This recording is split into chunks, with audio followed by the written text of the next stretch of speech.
இன்றைக்கி என் ஹஸ்பண்டுக்கு பர்த்டேங்க. சரி இன்றைக்கி அவருக்கு பிடிச்சதாவது கொஞ்சம் செஞ்சு தந்துடலான்ட்டு ஒவ்வொரு டைம் பார்த்தீங்கன்னா, குலோப் ஜாமுன் போட்டு கொடு, ரசகுல்லா போட்டு கொடுன்னு சொல்லிகிட்டே இருப்பாங்க. நானும் குலோப் ஜாமுனெல்லாம் போட்டு தரேன்னு மாவெல்லாம் வாங்கிட்டு வருவேன். ஆனால் அந்த மாவு அப்படியே இருக்குங்க. இன்னும் எங்கள் வீட்டில் அந்த 3 பேக்கெட் மாவு அப்படியே இருக்குது, தொடவே இல்லை.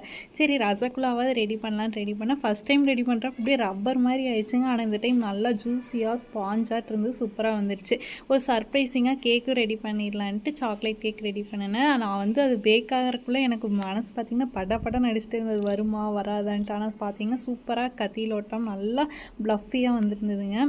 க்ரீமுக்கு கொக்கோ பவுடர் வச்சு நானே ரெடி பண்ணிட்டேங்க. மேலே ஸ்ப்ரிங்கிள்ஸ் எல்லாம் நல்லா தூவி விட்டு டெக்கரேட் பண்ணி விட்டுட்டேன். மறக்காமல் என்னோடய ஹோம்மேட் கேக் எப்படி இருந்துச்சுன்னு கமெண்ட் பண்ணுங்கள். அந்த மனுஷன் என்னோடய கேக்கை நம்பாமல் இன்னொரு கேக் வாங்கிட்டு வந்திருந்தாரு. அவருக்கு நான் ரெடி பண்ணதே தெரியாது.